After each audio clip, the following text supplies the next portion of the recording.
খেলা কিন্তু শুরু হয়ে গেছে। বাংলাদেশ থেকে জো বাইডেনের রাষ্ট্রদূতকে সরিয়ে নিল ডোনাল্ড ট্রাম্প। এই ইনুস সরকার ইনুসকে এমন পিটান পিটাবে ডোনাল্ড ট্রাম্প, তা কল্পনাও করতে পারবে না। বাংলাদেশকে না খেয়ে মারবে আমেরিকা।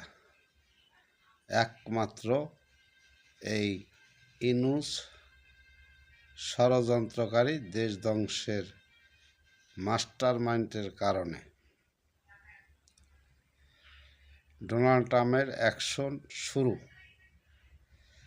বাংলাদেশ থেকে রাষ্ট্রদূতকে সরিয়ে নেওয়া অর্থ এই না খেয়ে মারবে বাংলাদেশকে।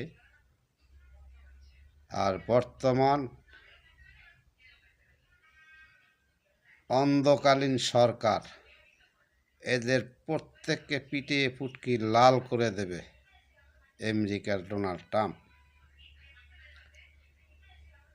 কিছুদিনের ভিতরে শুরু হয়ে যাবে পুটকি লাল বানানোর খেলা। একটি সাজানো গোছানো দেশকে ধ্বংস করে ফেলছে জো বাইডেনের কুপরামর্শে। বাংলাদেশে যার কোনো অবদান নেই, বাংলাদেশে যাদের কোনো কিছু নেই, একমাত্র এই চক্রান্তকারী ষড়যন্ত্রকারী সুদি ইনুসকে দিয়ে এই দেশটাকে ধ্বংস করে ফেলছে। এই সুদি ইনুসের চক্রান্তে আজকে সাজানো গোছানো বাংলাদেশটা ধ্বংস, সামনে আরও ধ্বংস হয়ে যাবে। কারণ আমেরিকার ডোনাল্ড ট্রাম্প যেই সবল মারবে, সেই সবলে বাংলাদেশের প্রতিটি মানুষ আঘাতগ্রস্ত হবে।